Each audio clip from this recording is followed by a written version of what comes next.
بخصوص الهجمة الأخيرة على مركز القوى الأمن الداخلي. لم يكن مفاجأة لنا، لأن النظام التركي بشتى الوسائل عم يحاول الإضرار بهذه الإدارة. فكان الهجوم الأخير من النظام التركي بواسطة الطيران كانت يستهدف البنية التحتية للمناطق شمال شرق سوريا.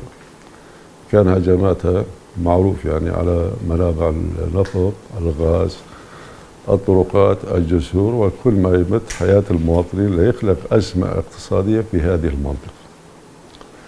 فلم ينجح معه، لأنه حاول بشتى الوسائل يكون هجوم بري وجوي، فالظاهر لم ينجح معه من خلال ممانعة بعض الدول، فحاول يحرك الخلايا الداخلية.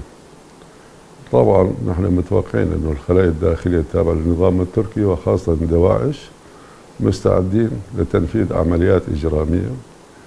فالعملية اللي صارت كانت ضد ناس أبرياء، لاحظنا أغلبيتهم حراس يعني من الطبقة الفقيرة، فكانت العملية إجرامية بكل معنى الكلمة. فنحن بمجلس الرقم المدني طبعا مباشرة عقد مجلس الرقم المدني إقلية الأزمة المكونة من أغلب لجان الخدمية في المجلس، منها لجنة الصحة، الاقتصاد، الخدمات، كافة اللجان الخدمية.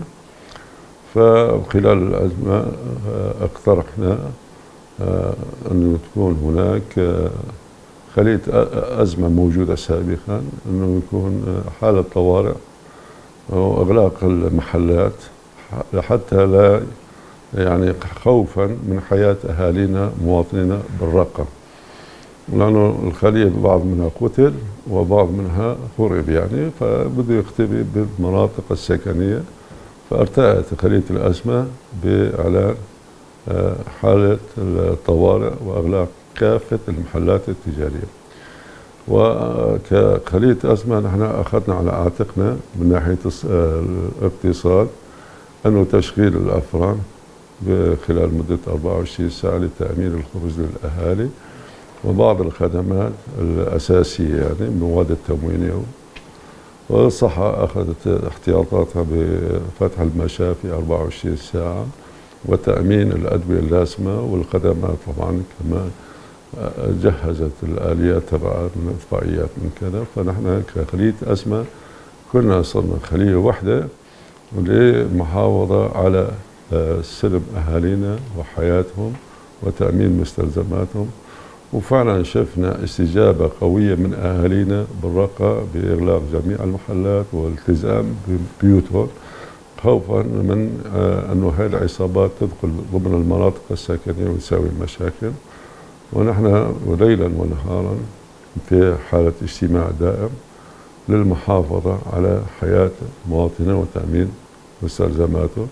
وإن شاء الله نحن متوقعين خلال الأزمة ما تطول يعني يوم يومين ثلاثة يكون الأزمة انتهت ويرجع الناس على أعمالهم. نحن يهمنا كمان عمل الناس وحياة الناس. فنحن طبعا كخلية أزمة برئاسة مجلس الرقم المدني متخذين كافة الإجراءات للحفاظ على حياة أهالينا وتأمين مستلزماتهم.